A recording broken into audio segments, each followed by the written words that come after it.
పోలీసులపై ప్రజల్లో ముఖ్యంగా యువతలో ఉన్న అభిప్రాయాన్ని మార్చాల్సిన అవసరం ఉందని ప్రధాని నరేంద్ర మోదీ అన్నారు. వృత్తి నిపుణతను, సున్నితత్వాన్ని, ప్రతిస్పందనను పెంచడం ద్వారా పోలీసులపై ప్రజాభిప్రాయాన్ని మార్చాలని సూచించారు. వికసిత్ భారత్ భద్రతా కోణాలు అనే అంశంపై రాయ్పూర్లో ముగిసిన అఖిల భారత డీజీపీ, ఐజీపీల 3 రోజుల సదస్సులో మోదీ ప్రసంగించారు.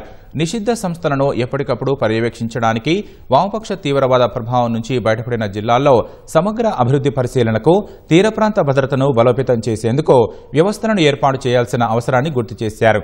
అర్బన్తో పాటు పర్యాటక ప్రాంతాల్లో పోలీసు వ్యవస్థను బలోపేతం చేయాలన్నారు. నూతన క్రిమినల్ చట్టాలపై ప్రజల్లో అవగాహన పెంచాలని, డ్రగ్స్ బిడదపై సమగ్ర దృక్పథంతో చర్యలు చేపట్టాలని మోదీ నిర్దేశించారు. దేశ భద్రతా అంశాలపై సదస్సులో ప్రధాని సమాలోచనలు జరిపారు. ఉగ్రవాదం, విప్లవ వివాదాలను ఎదుర్కోవడం, మహిళా భద్రతను పెంచడం, పలాయనంలో ఉన్న నేరగాళ్లను భారత్కు రప్పించడం, ఫోరెన్సిక్ సామర్థ్యాల మెరుగు వంటి అంశాల్లో మార్గసూచి రూపకల్పనపై సమగ్రంగా చర్చించారు.